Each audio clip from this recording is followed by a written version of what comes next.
Hey, good morning and welcome back to another Freestyle Friday sessions. My name is Shaun and today's topic is going to be about my story. Actually, that's what I'm going to share with you today.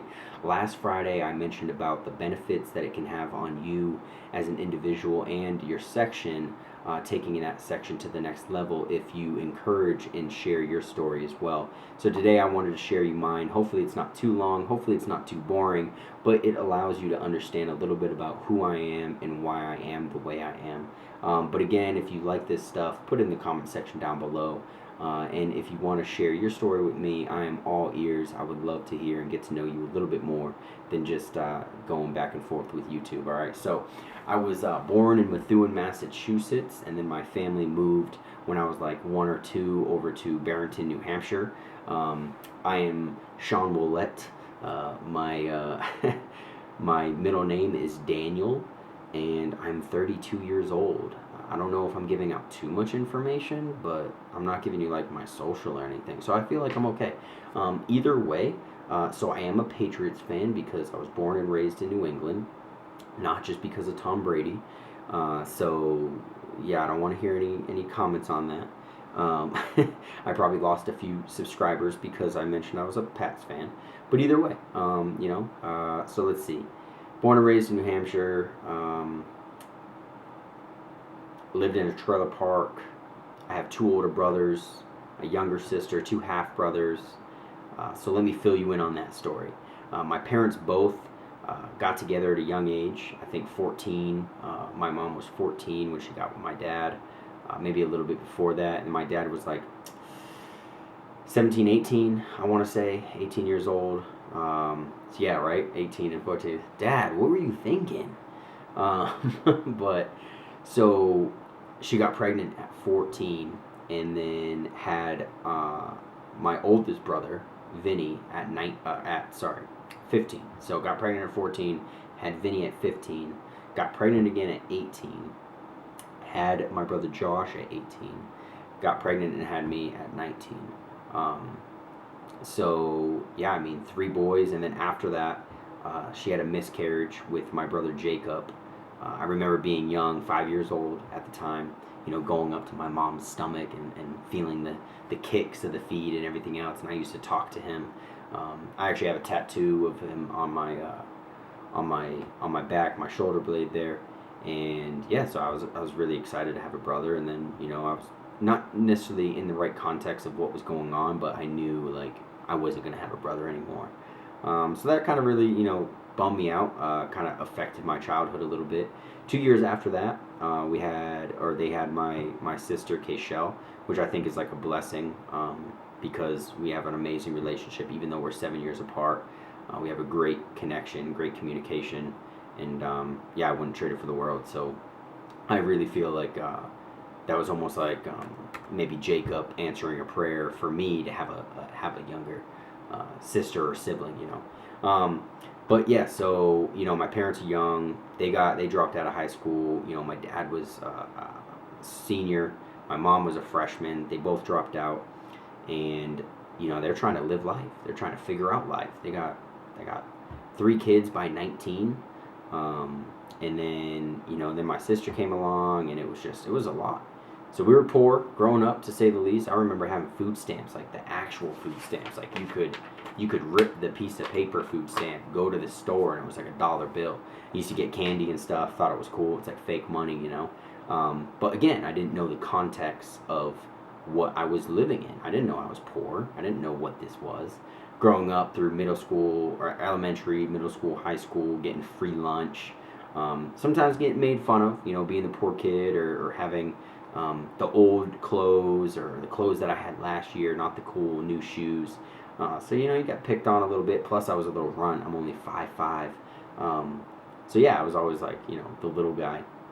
But yeah, I mean, after that, my parents divorced, remarried, divorced, remarried.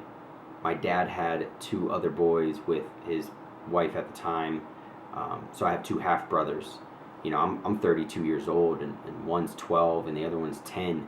So that's a big gap. So it's unique. But then they divorced again and then remarried. So there's just been a lot of a lot of change in my life. You know, things that I've seen, good relationships, bad relationships, healthy, unhealthy, right? And then with economics, you know, economically, like I've seen good finances and bad finances. So I was always the kid who wanted to hang out at the other friend's house. Like, oh no no no, don't come to my house. Like, let's hang out at your place for the weekend. But yeah, I mean that kind of pushed me to get to know other people, network, and always have this knack for what does normal look like. You know, because normal to me wasn't normal to my friend Spencer. You know, who had a mom and dad growing up together, brothers that lived under the same roof. Um, you know, normal to me wasn't the same normal as, you know, my friend Stuart. Um, Growing up, great family. I remember always going to their house, eating dinner with them constantly. Actually, his mom was like my teacher aide because I wasn't really good at school. I wasn't good academically. She would help me read. She would take me out to the hallway and we would read and stuff like that. So there was a lot of things that were going on. You know, whatever the case might be.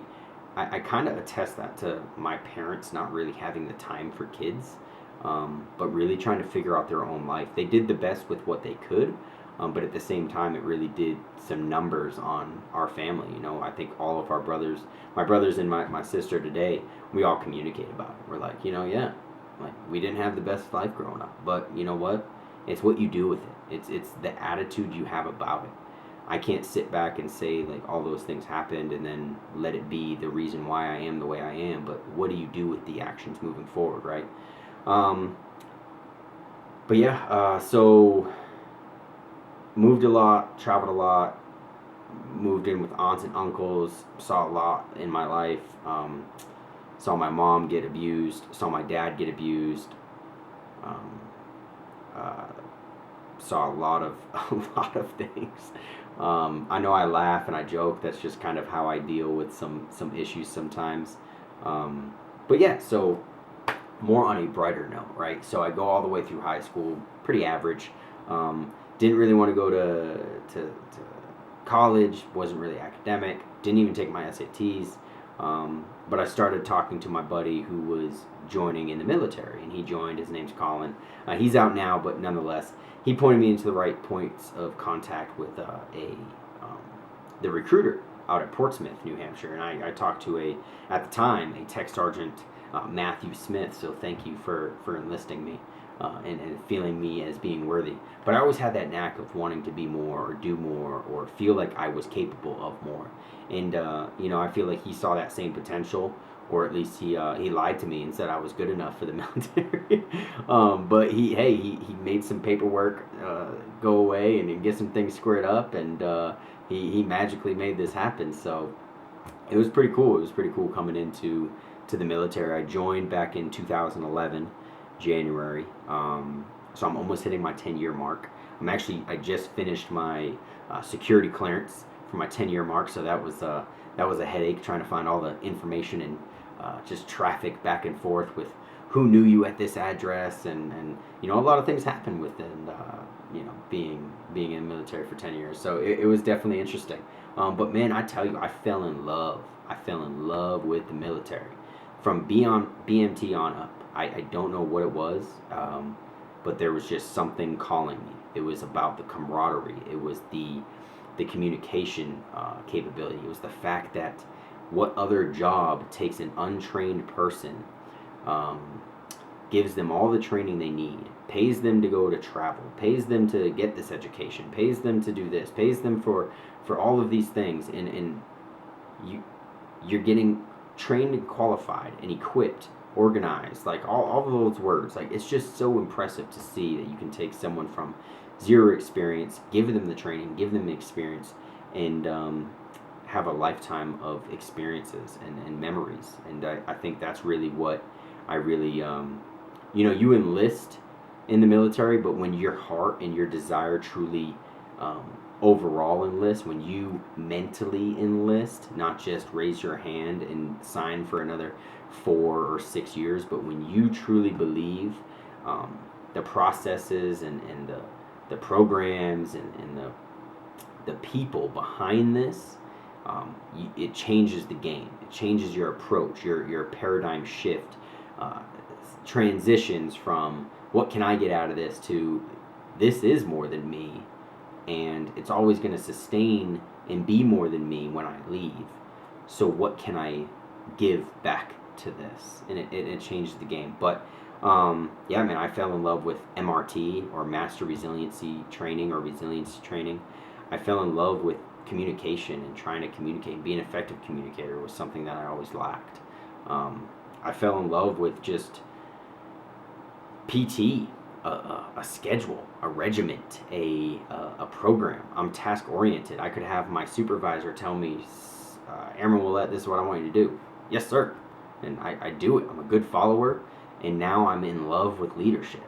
And it's that transition from being a tech sergeant and trying to be a manager of programs, processes, and people, and then transition to what the Air Force wants a master sergeant to be, and be an overseer of programs, processes, and people, and manage those at the same time while leading, one, by example, and then two, first and foremost, like those programs, processes, and people. So what does that look like, and what did that mean to me? I do plan to make a career out of this. Within my time of being in the military, I did get married to my beautiful wife, Leticia, and then we had two boys, Isaac and Emmett. And we are just been on this roller coaster ride that the military takes us. We met in Seymour Johnson, North Carolina. We then traveled. I went to Osan, Korea for a year, did a short tour. When I get back, I did Kandahar, Afghanistan as well. Then I went to Korea. Then I came back. And then I went to Joint Base Andrews, Maryland. From Maryland, I deployed to Kuwait. From Kuwait, I came back to Maryland, and I picked up an assignment out here at Kirtland Air Force Base. So I'm at Albuquerque, which is a nice, New Mexico area. It's not bad. And I love my job. I'm an instructor for DNWS, or Defense Nuclear Weapons School. I teach total force on how to prepare and respond to nuclear hazards or incidents and accidents involving nuclear weapons. So it's amazing. I love getting in front of people and communicating, and it's everything I could ask for. I guess future plans, I want to stay in. I want to make this a career, like I said, 20 plus years, if that's what the Air Force desires to see. As well as down the road, I'm working on my degree right now, my bachelor's in management, to hopefully oversee a company that oversees other companies. I would love to take my skills and lessons learned from the military and communication and management degree, and then try to improve other companies, and go in there and kind of do like maybe a traveling program or something. Either way, I just want to give back to the community some way, shape, or form. Find failing companies, failing restaurants, failing, just overall whatever, and try to come in there and give some feedback and points of failure, and see where you can guys move forward with it. But at the same time, my off hobbies, trying to be a life coach and help others, that really gives me good satisfaction as well. There's more that I feel like there's times where I get more reward doing this than you guys probably receive on your end. But I don't want to go too long-winded. I did speak for a long time. I just wanted to kind of wrap things up and say, like, your story is unique. I didn't really rehearse mine too well coming into this. I had a few bullet points that I wanted to hit on. I feel that I hit on those. If you would like to know more about me, let me know, and I can do maybe like a get to know me part 2, and we can be a little bit less formal, and I can kind of just shoot the breeze and relax a little bit. But nonetheless, that's me. That's Shaun Willette in a nutshell. And yeah, man, I hope you guys share your story and get out there and do what you need to do to hopefully build that community, and that trust and that communication within your section. So I love you guys. Thank you so much, and enjoy your weekend. Take care. Bye.